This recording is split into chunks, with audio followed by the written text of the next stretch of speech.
Assalamualaikum warahmatullahi taala wabarakatuh.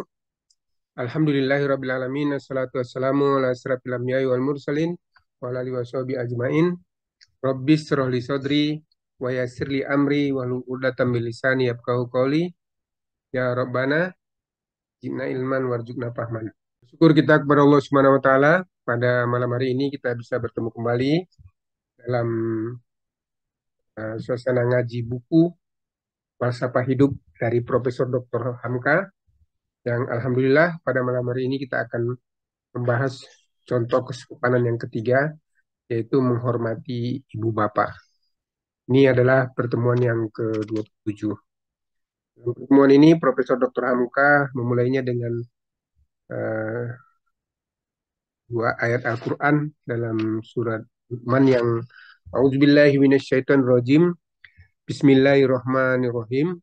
Wa wassaynal insana biwalidayhi hamalathu ummuhu wahnan ala wahnin wa fisaluhu fi amaini anishkurli wali walidaika ilayyal masyir wa in jahadaka ala an tusyrika bima laisa laka bihi ilmun fala tuti'huma wa syahibhuma fid dunya ma'rufa wattabi' sabila man anaba ilayya summa ilayya marji'ukum au nabbi'ukum bima kuntum ta'malun.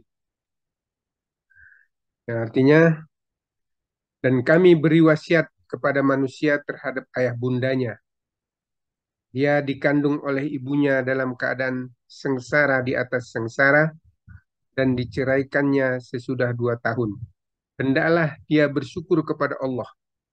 Barang siapa yang bersyukur adalah bersyukur kepada dirinya sendiri, dan barang siapa yang menolak atau kafir, maka sesungguhnya Allah itu kaya lagi terpuji. Dan jika ibu bapamu itu bersungguh-sungguh mengajak engkau supaya memperserikatkan daku pada perkara yang tidak engkau ketahui, maka janganlah engkau ikut akan keduanya, dan bergaulah dengan keduanya di atas dunia dengan ma'ruf, dan ikutilah jalan orang yang menuju kepada kami. Kepada kamilah kamu sekalian akan kembali, maka kami akan memberitakan kepada kamu segala perkara yang kamu telah. Nah, di sini Profesor Dr. Hamka membuat suatu keterangan bahwa menghormati dan mencintai orang tua pun termasuk ke dalam tiang-tiang masyarakat yang terpenting dan kesopanan yang menjadi ibu dari segala kesopanan. Bagaimanapun majunya langkah orang di dalam pergaulan hidup, bagaimanapun masyhur namanya dan kaya rayanya, belum dapat dia dinamai seorang yang sopan kalau dia belum menunjukkan baktinya kepada kedua orang tuanya. Jadi di sini Profesor Dr. Hamka mengatakan bahwa berbakti kepada kedua bapak itu merupakan satu wujud dari kesopanan, dan tidaklah seorang itu dikatakan sopan bila dia belum lagi berbakti kepada kedua orang tua. Nah, lebih lanjut, Profesor Dr. Hamba mengungkapkan bahwa orang yang telah beranaklah yang akan tahu bagaimana cinta ibu kepada anak. Cinta ibu dan bapak tidak mengharapkan balasan dan tidak mengharapkan untung. Tidak ada suatu pengorbanan pun yang melebihi pengorbanan seorang ibu di dalam mencintai anaknya. Orang-orang pengarang cerita kerap kali mengarang cinta suci seorang ibu. Pada hakikatnya, di dalam alam ini cinta manusia terhadap manusia tidak ada cinta suci. Cinta suci hanyalah khayal pengarang. Kalau akan dikatakan juga ada cinta suci, hanyalah cinta seorang ibu kepada anaknya. Nah, ya. Cinta seorang kekasih kepada kekasihnya mestilah mengharapkan laba. Seorang laki-laki mencintai seorang perempuan cantik ialah karena didorong oleh nafsu kelamin. Kalau perempuan itu buruk, tidaklah dia akan cinta kepada perempuan itu. Dan menurut keterangan Profesor Freud, cinta laki-laki kepada perempuan dan sebaliknya walaupun bagaimana susun kata dan halus bunyinya, maksudnya hanya satu, yaitu nafsu kelamin. Itu menurut Profesor Brown. Cinta ibu tidak demikian. Tidak ada satu pengorbanan yang melebihi pengorbanan seorang. Bukan main sulit mengandung, bukan main penderitaan sejak bulan pertama sampai anak itu dilahirkan.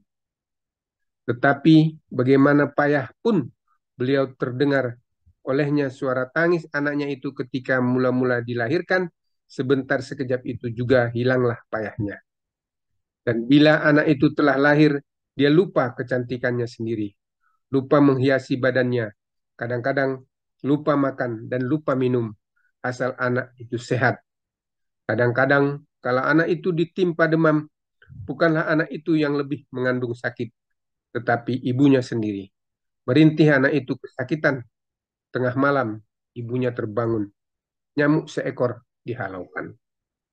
Bila anak itu berdua dan bertiga, tidaklah berbeda kasih ibu kepada yang seorang dan kepada yang lain. Bila yang sakit, kepada yang sakit itu dia lebih iba. Bila ada yang buruk rupanya, kepada yang buruk itulah dia lebih kasih. Kelak setelah anak itu dewasa, lepaslah seorang demi seorang daripada tanggungannya. Yang laki-laki menegakkan rumah tangga sendiri telah beranak anak pula. Yang perempuan menurutkan suami, sedangkan yang tinggal pada ibunya hanyalah kenang-kenangan. Cinta bapak pun tidak kurang daripada cinta ibu. Guna apa seorang laki-laki begitu kuat mencari nafkah, hilang pagi dan pulang malam? Dan orang anak muda yang memandang dunia yang penuh teka-teki, dia mendirikan rumah tangga, beristri. Beberapa tahun kemudian lahirlah anak yang pertama. Sendagurau di dalam rumah tangga dengan istri itu berangsur kurang. Bertambah anak, tertumpah perhatian kepadanya. Bertambah umur agak lanjut, maka pikiran ayah itu pun telah terseberang kepada zaman yang akan datang. Jadi siapakah anakku esok? Bagaimanakah anakku jika aku mati sekarang? Bagaimanakah nasibnya jika aku jatuh melarat? Sehingga banyak laki-laki yang gagah berani dan dermawan menjadi pengecut dan bakhil karena pikirannya tertumpah pada anak-anaknya. Kelak anak itu pun dewasalah. Dia telah berumah tangga sendiri pula. Dia telah terikat oleh istrinya dan anak-anaknya pula. Saya tidak merasai lagi balasan dari si anak dan dia pun tidak mengharapkan itu sama sekali. Demikianlah tertumpahnya cinta ayah bunda kepada anak. Sedang si anak tidaklah sempat membalas cinta dengan cara yang demikian. Karena dia akan beranak pula. Oleh karena itu, maka meskipun cinta kepada ayah bunda tidak sebagai cinta kepada anak, hendaklah keduanya dihormati. Janganlah keduanya disia-siakan. Bukan main ibanya hati seorang ibu yang telah memberikan separuh dari nyawanya, memeras susunya untuk membesarkan anak, kalau anak itu melupakan dia. Bukan main sedih pikiran seorang ayah yang ubannya telah tumbuh pada masa mudanya dipergunakannya untuk menyeberangkan anak. Sekarang anak itu tidak mempedulikannya lagi. Pada tiap-tiap pertukaran zaman, mestilah terjadi pertikaian di antara paham muda dan paham tua. Paham muda menghendaki kecepatan dan paham muda mengikuti zaman baru. Sebab itu boleh dikatakan pada setiap masa pendirian orang tua itu seringkali berselisih saja dengan pendirian orang muda. Dalam pertikaian ini tidaklah akan kurang-kurangnya terbawa perselisihan ayah dengan anak atau ibu dengan anak. Dalam keadaan begini, si anak sekali-kali tidak boleh mengecewakan hati orang tua, walaupun tidak sependirian. Jangan dia dilawan atau dikerasi. Dalam perkara ini, si anaklah yang mesti pandai bertenggang. Mentang-mentang orang tua telah memakai otak lama dan hendak mengukur dunia baru dengan ukuran 50 tahun yang lalu. Janganlah si anak hendak menyingkirkan saja orang tua itu. Hormati dia. Cari jalan dan usaha supaya dia mengerti. Dan kalau perkara itu akan mengecewakannya juga, bergaulah dengan dia sebaik-baiknya. Dan jangan sampai pembicaraan tiap hari tersasar kepada urusan pertikaian paham. Sebelum diturunkan ayat di atas itu, maka sahabat-sahabat Nabi Shallallahu Alaihi Wasallam yang mula-mula tumbuh perasaannya itu, apalagi semua tergolong anak-anak muda, reda membunuh orang tuanya sendiri kalau mereka tidak tunduk kepada pelajaran Nabi Muhammad Shallallahu Alaihi Wasallam. Abu Bakar sudi membunuh ayahnya Abu Quhafah, Umar sudi membunuh ayahnya Al-Khattab, Sa'ad bin Abi Waqqas berani membiarkan ibunya kehujanan dan kepanasan sebab ibu berkehendak demikian karena hatinya sangat kecewa saat menjadi pengikut Muhammad. Bahkan yang lebih hebat lagi ialah Amir bin Al-Jarrah Abu Ubaidah yang membungkus kepala ayahnya sendiri yang sudah dibunuhnya dan dibawanya kepada Nabi. Sikap yang sampai demikian sudah tidaklah rupanya disetujui Nabi. Ketika terjadi peperangan Badar, sebelum perang berkecamuk, dia lebih dahulu diadu lebih dahulu orang-orang pilihan dari kedua belah pihak. Perkelahian yang menyerupai duel di Eropa di abad pertengahan, maka keluarlah orang yang akan berkelahi itu. Tetapi yang datang dari pahlawan Quraisy dikalahkan juga oleh pahlawan Islam. Akhirnya keluarlah dari pihak Quraisy seorang muda bernama Abdurrahman.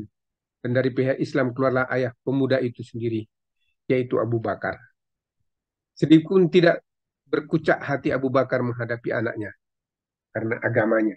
Tetapi tangannya ditarik kembali oleh Nabi. Perkelahian itu tidak boleh dilangsungkan. Beberapa masa kemudian Abdurrahman memeluk agama Islam.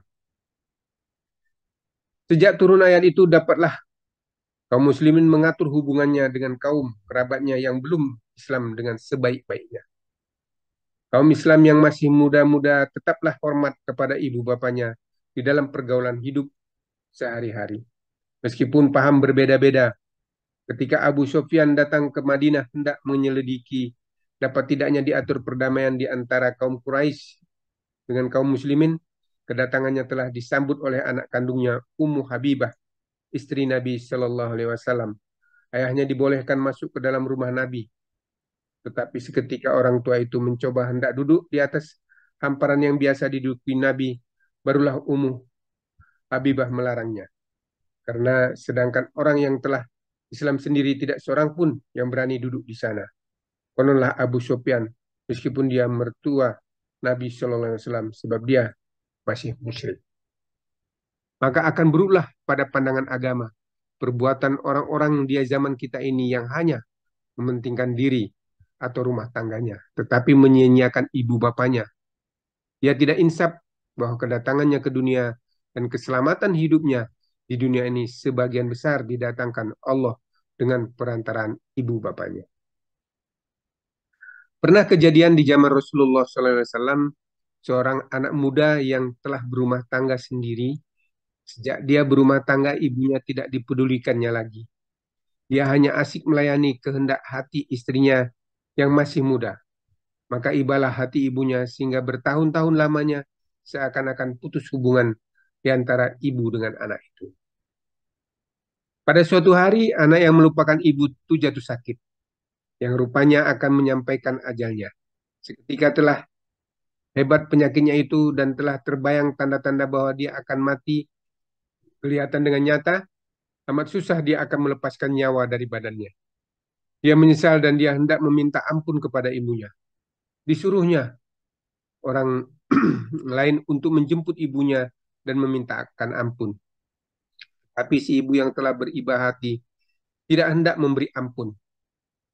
Sakit si anak bertambah larut juga. Berkali-kali orang memberi pandangan kepada perempuan itu bahwa kalau anaknya tidak diberi ampun, anak itu tidak akan masuk neraka. Anak itu akan masuk neraka. Biar dia masuk neraka, kata perempuan itu. Hal ini disampaikan kepada Rasulullah. Nabi menyuruh memanggil perempuan itu. Nabi menyuruhnya memberi ampun anaknya. Dia tetap bersikeras tidak mau.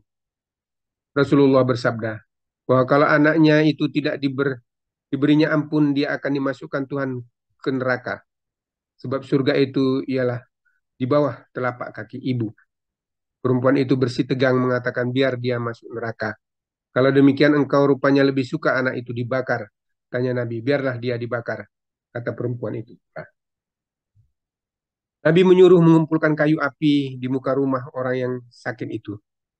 Satu unggungan, unggunan api yang besar, beliau suruh nyalakan. Dan orang-orang yang sakit itu dikatakan akan diangkat ke dalam api yang bernyala-nyala. Beberapa seorang sahabat telah disuruh Nabi bersiap-siap seakan-akan benar-benarlah orang sakit itu akan dibakar. Lihat yang demikian, maka dengan berlinang air mata perempuan itu meminta supaya anaknya jangan dibakar. Dan kesalahan anaknya itu mulai hari itu semuanya dimaafkannya. Setelah diberi maaf, barulah sentosa anak itu melepaskan nyawanya. Pernah juga seorang laki-laki berselisih dengan ayahnya, lalu mengadu kepada Rasulullah SAW. Si anak mendakwa ayahnya, dikatakannya ayahnya itu merampas hak miliknya. Si ayah ditanyai oleh Rasulullah, apa sebab terjadi demikian? Maka si ayah pun lalu mencerita bahwa anak itu dari kecil dibesarkannya, diasuh dan dididiknya. Kadang-kadang makanannya akan masuk ke dalam mulutnya, di paruhnya, asal anaknya makan pula. Tetapi setelah sekarang besar dia, telah dapat mengiraikan sayap, telah lupa dia berbakti kepada ayahnya. Maka kalau sekiranya si ayah mengambil hartanya, si ayah merasa tidaklah yang diambilnya itu berlebih daripada yang patut. Rasulullah memanggil anak muda itu dan memberinya macam-macam nasihat. Mencela sikapnya yang demikian kasar, hendak berperkara dengan ayah karena harta dunia yang tidak akan dibawa masuk kubur. Di penutup nasihatnya Rasulullah berkata, Anta wa maluka li abik. Dirimu sendiri dan hartamu itu semuanya adalah kepunyaan ayahmu. Qala Rasulullah sallallahu alaihi wasallam, hakul muslimi alal muslimi sita. Iza laki tahu fasallim alaih. Wa iza da'aka fa'ajibhu. Wa ijastan sahaka fa'ansihu. Wa ija atasha fahamidullahu fasammithu. Wa ija marido fa'udhu. Wa ija mata fa'atabu. Yang artinya hak orang Islam atas orang Islam 6 perkara. Apabila engkau bertemu dengan dia, ucapkanlah salam kepadanya. Apabila dia memanggil, hendaklah perkenankan. Apabila meminta nasihat, hendaklah beri nasihat. Apabila dia bersin dengan memuji Allah, hendaklah memohonkan pula baginya rahmat. Apabila dia sakit, hendaklah ziarah. Dan apabila dia mati, hendaklah antarkan mayatnya sampai ke kubur. Diriwayatkan oleh Muslim dari pada Abu Hurairah. Jadi hak, ya. Artinya pekerjaan atau perkara yang tetap. Jadi hak itu artinya adalah pekerjaan atau perkara yang tetap. Yang wajib dijaga senantiasa. Lawan hak ialah kewajiban. Seorang ayah wajib membelanjai anaknya. Dan si anak berhak menerima belanja dari ayahnya. Dan si anak wajib mengkhidmat ayahnya. Dan si ayah berhak menerima pengkhidmatan itu. Seorang sesama muslim ada haknya atas diri kita 6 perkara. Dan kita memikul kewajiban itu menunaikan hak itu. Jadi setiap muslim berhak menerima, menyelenggarakan, dan sesama muslim, dan setiap muslim wajib menunaikan kewajiban. Nah, di sini Profesor Dr. Hamka mengemukakan ada hak, lawan itu adalah kewajiban. Sebenarnya hak muslim atas muslim itu bukanlah 6 perkara itu saja. Tadi dikatakan di sini berdasarkan hadis itu ada 6 hak muslim. Yang pertama, apabila engkau bertemu, ucapkan salam. Yang kedua, kalau dia memanggil, perkenankan. Ketiga, kalau dia meminta nasihat, beri nasihat. Keempat, kalau dia bersin memuji Allah, hendaklah engkau memohonkan rahmat. Kelima, apabila dia sakit, jarahi. Dan yang keenam, apabila dia meninggal, entar mayatnya dalam kubur. 6 perkara ini saja diterangkan Nabi dahulu, karena ini yang penting sangat di dalam pergaulan sehari-hari. Amat ringan, sehingga lantaran ringannya kerap kali diabaikan dan dilalaikan orang. Dia amat penting tetapi selalu orang lupakan, sehingga dicari-cari juga apakah sebabnya. Maka hati di antara satu sama lain, sesama Islam, seakan-akan tidak ada hubungan, padahal inilah sebab. Apabila engkau bertemu dengan dia, ucapkanlah salam kepadanya. Ini yang pertama. Ya. Jadi bertemu ialah sesudah bercerai. Dan dituntut juga oleh hadis yang lain supaya diucapkan juga salam seketika akan bercerai-berai. Ada pula perintah Rasulullah SAW bahwa jika bertemu dengan teman sahabat di tengah jalan, lalu didahulukannya memperkatakan perkataan yang lain sebelum mengucapkan salam, janganlah dijawab. Adakan disiplin yang teguh di dalam bergaul. Ucapan salam itu ialah Assalamualaikum, bahagialah atasmu. Dan di dalam firman Tuhan ada pula perintah bahwasanya jika temanmu itu mengucapkan salam kepadamu, balaslah dengan salam yang lebih bagus atau yang sama. Jadi jika diucapkan Assalamualaikum, balaslah dengan Waalaikumsalam warahmatullahi wabarakatuh. Dan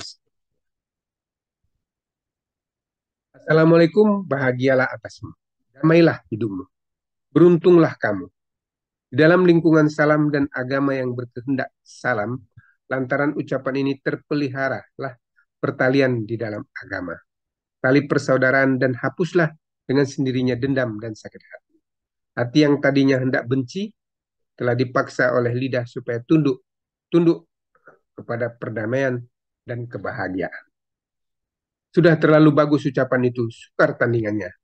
Tidak perlu lagi kita dah mefro, dah menir.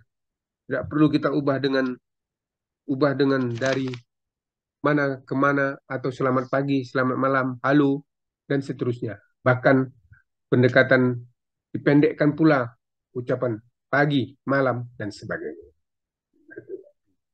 Jadi menurut Hamka, salam itu sudah. Bahkan katanya kalau kawan bertemu dengan kita memulai perkataan yang lain, tidak usah dijawab katanya. Ini untuk mendisiplinkan. Nah, kemudian yang kedua ini, apabila dia memanggil, hendaklah perkenankan. Memanggil karena diambil dari bahasa Arab daka, yaitu doa, maka artinya bukan saja memanggil, boleh juga memohon kalau kepada Allah dan boleh juga bertanya. Sebab itu kalau teman memanggil nama kita, hendaklah kita jawab atau perkenankan dengan baik. Atau kita dipersilakan datang ke rumahnya untuk menghadiri jamuannya, hendaklah kita hadiri. Atau kalau kita menanyakan suatu perkara yang muskil baginya, hendaklah kita jawab. Sekedar pengetahuan kita.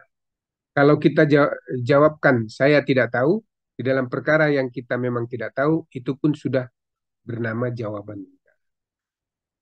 Atau dia meminta suatu pertolongan, atau dia meminta suatu barang hak milik kita sendiri, karena barang itu kurang perlu bagi kita, sedang baginya amat perlu, padahal dia miskin, pun kena juga oleh hadis tersebut. Jadi kita, kalau dia memanggil di sini dalam artian bukan hanya memanggil sebenarnya, karena ini bahasa Arab daka yaitu doa juga, harapan, permintaan.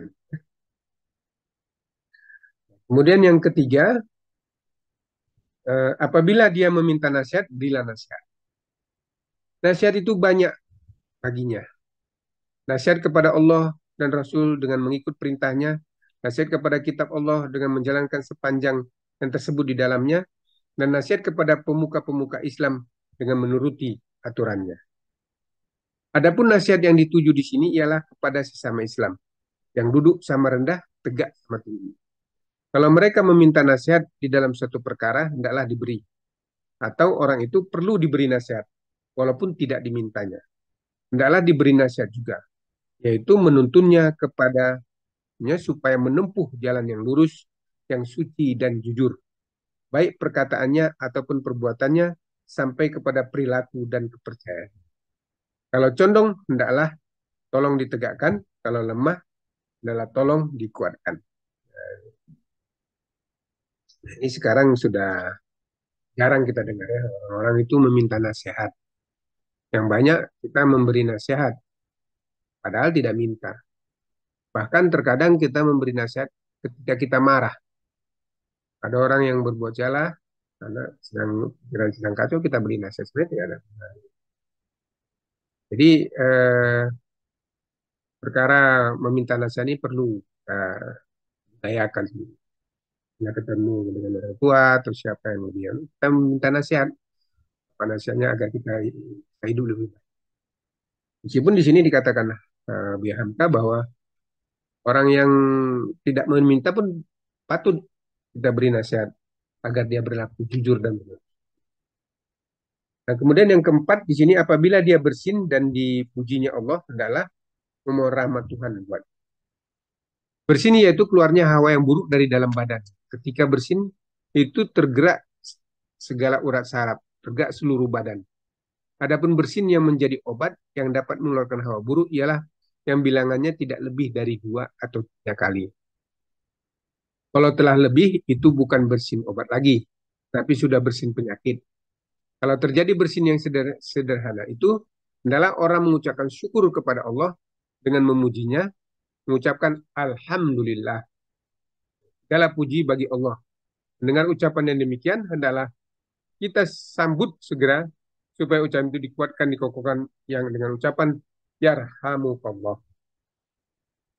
Moga-moga Allah memberi rahmat. Oleh yang bersin itu, pemberian demikian juga dilahap saja. Jangan dilahap saja. Balas pula dengan ucapan yang lebih indah.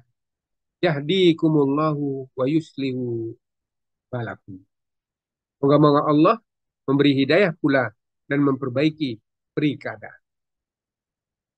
Demikianlah pengajaran Nabi Shallallahu Alaihi Wasallam tentang kaifiat sambut menyambut budi itu. Menurut hadis yang diriwayatkan oleh Bukhari dan Abu Hurairah. Kemudian yang kelima, apabila dia sakit, hendaklah ziarah. Menziarahi orang sakit bernama iyadah. Telah diatur oleh Rasulullah SAW demikian. Pertama maksud. Iyadah ialah membayarkan kewajiban kita sebagai seorang manusia. Yang kedua, sebagai sesama Islam. Yang ketiga, menunjukkan timbang rasa kepada yang sakit atau kaum kerabatnya. Hingga lantaran kita ziarahi itu, terobatlah sedihnya sedikit. Tahu dia bahwa dia bukan terpencil di dalam dunia ini, tetapi ada teman dan sahabatnya. Yang kelima, mengobati penyakitnya kalau kita sanggup. Menunjukkan mana yang berfaedah dan mana yang terlarang. Memperkenankan permintaannya asal saja yang tidak memudaratkan dirinya. Rasulullah menganjurkan kaifiat menziarahi orang sakit, yaitu mula-mula dibesarkan hatinya. Disuruh dia sabar, dan kalau nyata bahwa penyakitnya itu kurang berat, gembirakan perasaannya. Kalau tidak ada harapan lagi, beri dia perasaan keteguhan menempuh maut. Ajarkan kepadanya kalimat La ilaha illallah, itulah yang dinamai talqin orang yang hendak maut menurut sunnah. Kemudian yang keenam, apabila dia meninggal hendaklah antar jenazahnya ke kubur. Mula-mula seketika dia telah menutup mata sehabis kita bacakan kalimat suci itu, hendaklah ditutupkan matanya baik-baik. Selimuti dengan segala hormat. Lalu diberi penasihat kepada segenap kaum kerabatnya bahwasanya kematian itu adalah barang yang mesti ditempuh oleh tiap-tiap orang. Sebab itu hendaklah ia sabar. Maka kaum kerabat dan jiran hendaklah membawakan makanan ke rumah kerabat si mati. Sebab dia tidak sanggup ke dapur memasak makanan buat mereka sendiri. Karena dalam kedukaan. Setelah itu mulailah diurus mayat itu sebaik-baiknya. Menurut rukun syarat yang telah ditentukan oleh agama. Sejak dari memandikan, mengapani, dan menggali kuburnya. Dilarang keras meratap karena kematian itu. Ratap yang sampai menganiaya badan, merobek baju di dada, menampar pipi, dan lain-lain. Lalu diusung mayat itu ke kuburannya. Dengan jalan yang cepat, jangan lambat-lambat. Karena demikian sunnah Nabi. Kata beliau, lebih baik mayat itu cepat dibawa ke kuburnya, walaupun dia semasa hidupnya orang yang saleh ataupun fasik. Kalau dia saleh, lekas dia menepati nikmat di kubur, dan kalau dia orang fasik, supaya lekas pula isi dunia terhindar daripada mara bahaya. Waktu itulah dijalankan sepanjang perintah hadis ini. Pergilah segenap kaum muslimin yang tahu akan kematian itu, yang ada hubungannya perkenalannya dengan dia, mengantarkan bersama-sama. Tidak hanya semata-mata masuk ke dalam kongsi matinya saja, karena kebanyakan kita lihat diadakan orang kongsi matian, hanya mengurus orang yang masuk jadi anggota perkumpulan kematian itu saja. Dan tidak masuk anggota tidak mau mendekat, dan mengajak dan sengaja tidak diundang orang. Perkumpulan kongsi mati tidaklah perlu, sebab setiap orang Islam wajib kifayah mengurus mayatnya kepada segenap orang Islam pula. Yang penting bukan perkumpulan kematian, tapi perkumpulan kehidupan. Fardu kifayah, urusan sekolah, rumah sakit, rumah miskin, bertolong-tolongan atas amar ma'ruf nahi mungkar adanya.